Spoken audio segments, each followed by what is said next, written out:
आइए शुरू करते हैं विलियम शेक्सपियर का play as you like it. एक राजा था, एक वजीर था। वजीर ने राजा का राज्य छीनकर उसे जंगलों में भगा दिया था और उसकी जगह राजा बन बैठा था। पहले राजा की एक लड़की थी जिसका नाम था रोजा।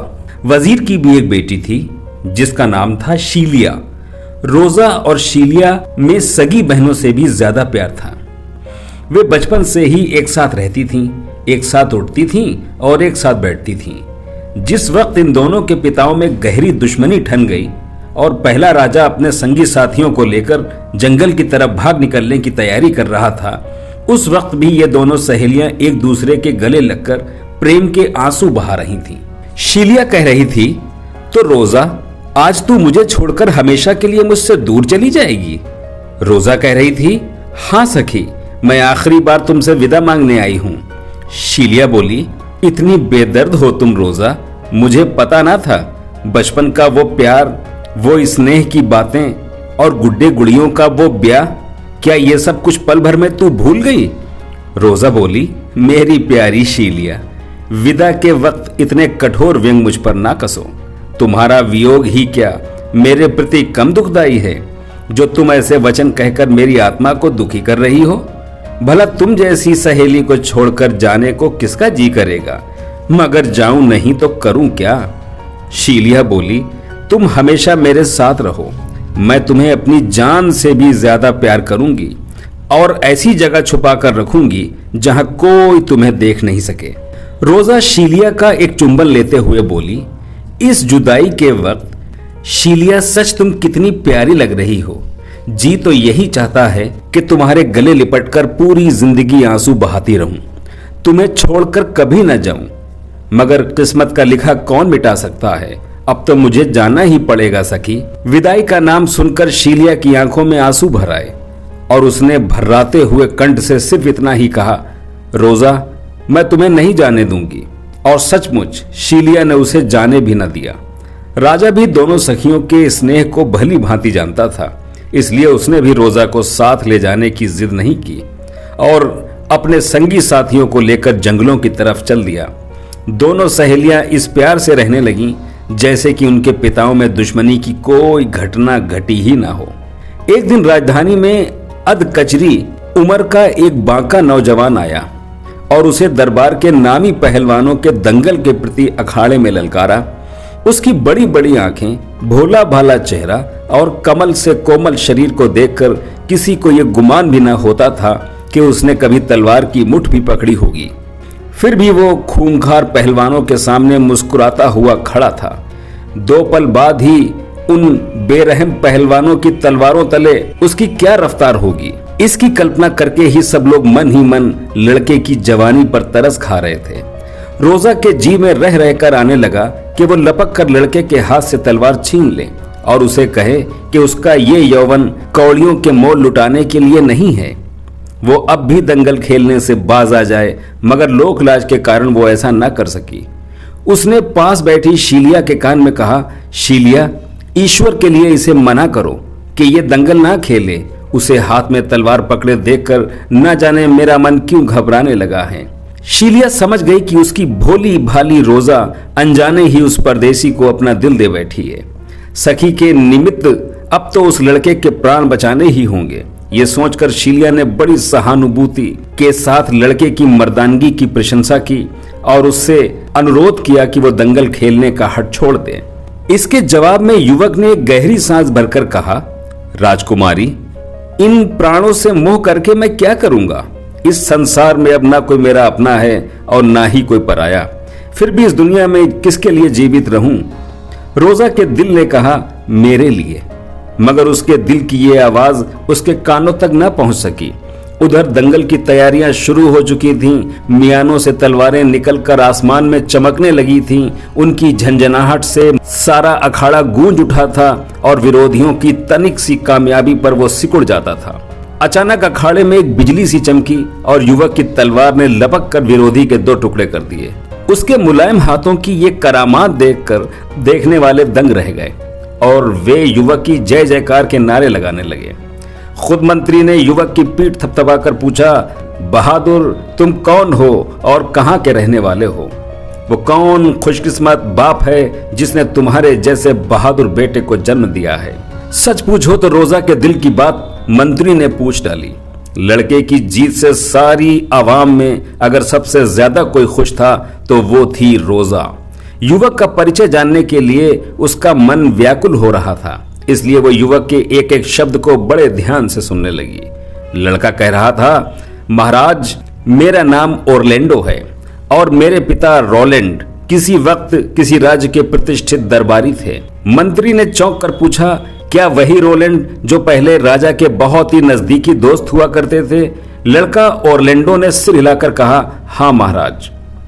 इस एक हाँ को सुनकर मंत्री के मन पर मानो एक साथ सैकड़ों बिजलियां टूट पड़ी हों।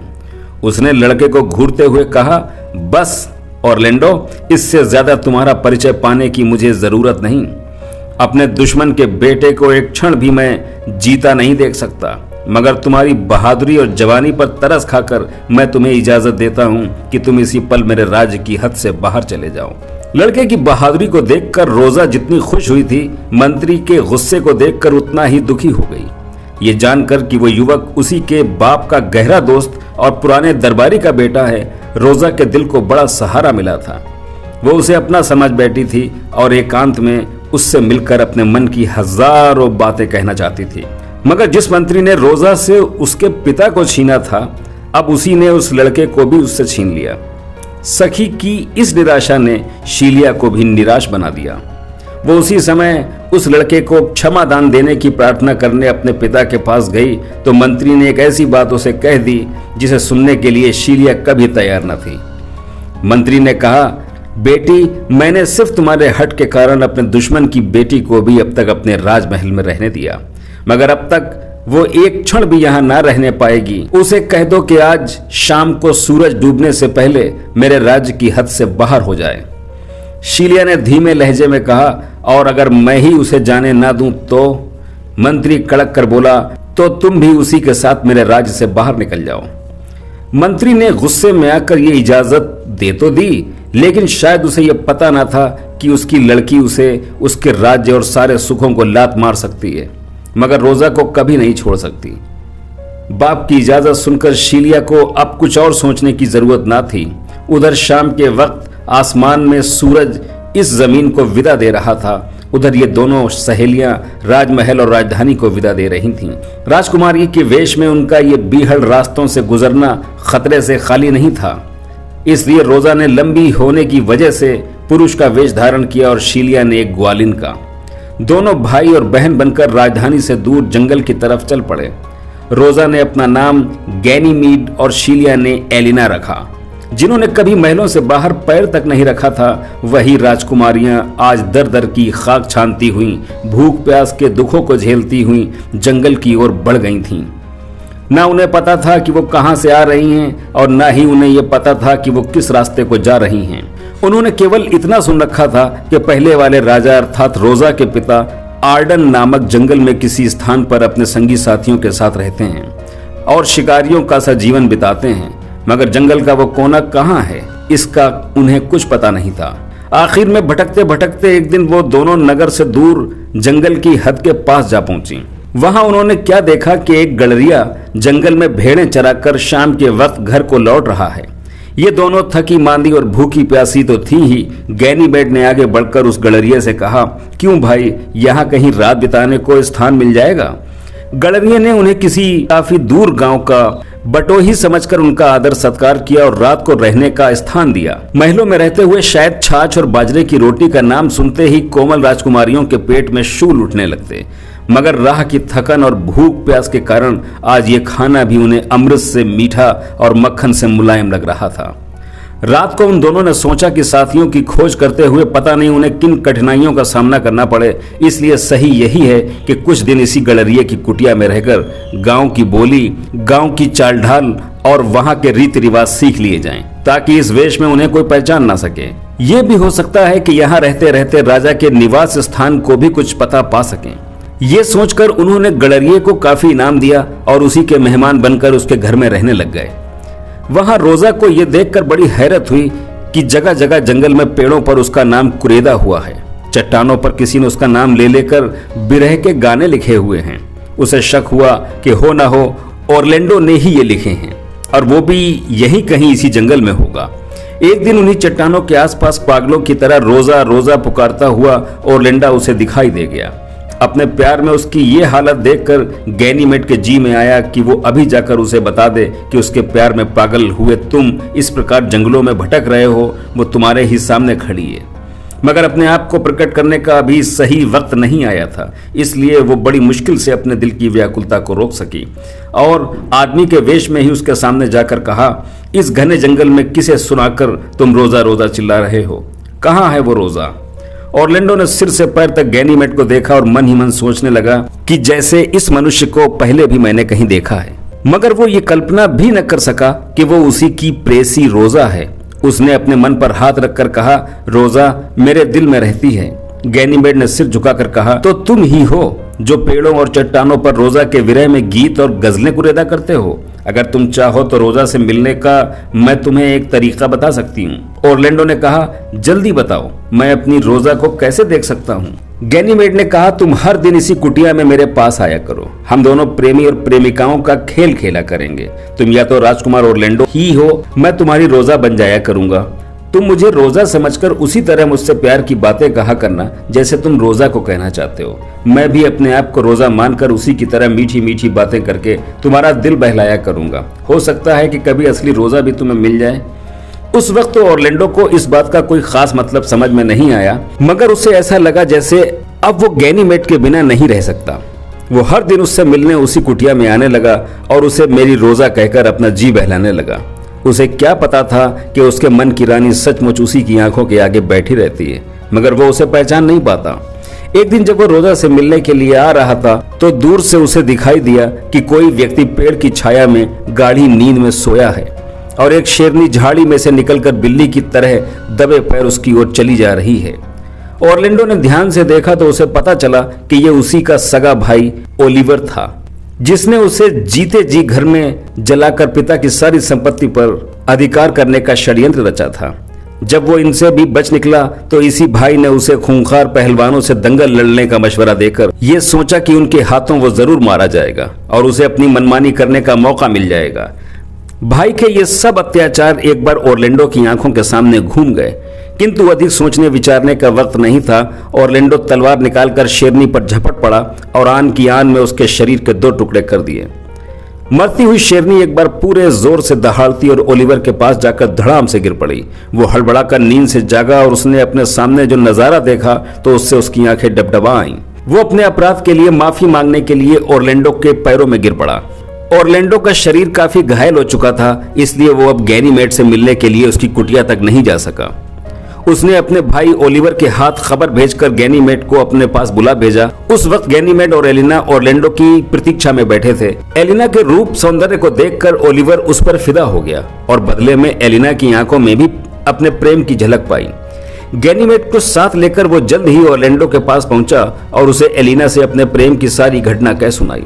ये सुनकर ऑरलैंडो बड़ा खुश हुआ और कहने लगा, क्या ही अच्छा होता अगर किसी दिन मेरी रोजा भी इसी तरह मुझे अचानक मिल जाती। अब गैनीमेड से चुप नहीं रहा गया। उसने चुटकी लेते हुए कहा, तो मैं तुम्हारी रोजा नहीं हूं क्या? ऑरलैंडो मुस्कुराते हुए बोला, मेरी रोजा, काश कि मैं तुम्हारे में अपनी असली रोजा के दर्शन कर पाता। गैनीमेड के मन में आया कि मैं अभी प्रकट होकर कह दूं कि मैं ही तुम्हारी असली रोजा हूं, मगर कुछ सोचकर उसने ऐसा ना किया और मन का भाव छिपाकर बोला, तो अगर तुम चाहो तो मैं तुम्हारी असली रोजा भी बन सकता हूं। ऑरलैंडो ने हैरान होकर पूछा, कैसे? गैनीमेड ने उसी वक्त पुरुष वेश उतार कर कहा, ऐसे।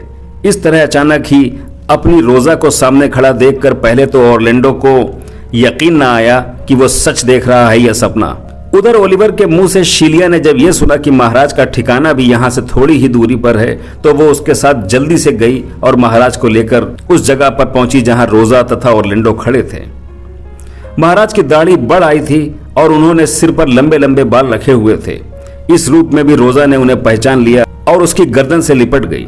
फिर रोजा ने ऑरलैंडो, महाराज और उनके साथियों के सामने शुरू से लेकर आखिर तक अपनी राम कहानी कह सुनाई और ऑरलैंडो की तरफ इशारा करके कहा, पिताजी, ये आपके मित्र और पुराने दरबारी रोलैंड के बहादुर बेटे हैं और अब शीलिया बात पूरी करते हुए बोली, और अब आपके बेटे बनना चाहते हैं। जब राजा ने यह सुना कि ये लड़का उसी के पुराने दोस्त रोलैंड का बेटा है तो उसे देखकर वो बहुत खुश हुआ और रोजा का हाथ पकड़कर उसके हाथ में देते हुए कहा, बेटी, आज की ये बेला कितनी धन्य है कि न सिर्फ मैं अपनी बिछड़ी लड़की को अपने सामने बैठा देख रहा हूं, बल्कि उसे एक लायक वर के साथ सौंप रहा हूं। उसी शाम को प्रकृति के उस सुंदर आंगन में रोजा का ऑरलैंडो के साथ और शीलिया का ओलिवर के साथ विवाह संपन्न हो गया। अभी नए वर वधू एक दूसरे के लिए अमिट प्यार की शपथ उठा ही रहे थे कि राजधानी से एक दूत आया और राजा को प्रणाम करके उसके हाथ में एक खत दे दिया। खत में लिखा था, मेरे वीर शिरोमणि धर्म स्वरूप महाराजा धीराज, आपको ये जानकर खुशी होगी कि जिस मोह में आकर मैंने आप सरीखे देवतुल्य महाराज को प्रज्ञा से विछो कर दिया, वो मोह अब मेरे मन से दूर हो गया है। मैं एक दिन आप ही की हत्या करने के उद्देश्य से आर्डन के जंगलों में जा रहा था कि अचानक रास्ते में एक साधु से मेरी भेंट हो गई। उस साधु के दर्शन मात्र से मेरा मन बदल गया। उसके ज्ञान भरे उपदेशों ने मेरी आंखें खोल दी। महाराज, अब ना तो मुझे राज्य चाहिए और ना महल। मैं अपने पाप का प्रायश्चित करने के लिए अपना शेष जीवन उसी साधु के चरणों में बिता देना चाहता हूँ, मगर ऐसा करने से पहले मैं चाहता हूँ कि एक बार आपके चरणों पर गिरकर आपसे अपने अपराध के लिए एक क्षमा मांग सकूं, राज्य की प्रजा को उनका सच्चा राजा दिला सकूं। संक्षेप में आपसे यही प्रार्थना है कि खत पढ़ते ही आप शीघ्र राजधानी में लौटने की मेहरबानी करें। आपका क्षमा प्रार्थी वजीर। इस समाचार ने ब्याह के शुभ अवसर को और भी सुखमय बना दिया। वाकई ये घड़ी कितनी सौभाग्यशालिनी थी जिसमें बिछड़े हुए पिता अपनी बेटियों से, बिछड़े हुए प्रेमी प्रेमिकाओं से और बिछड़े हुए दोस्त अपने दोस्तों से मिल गए। धन्यवाद।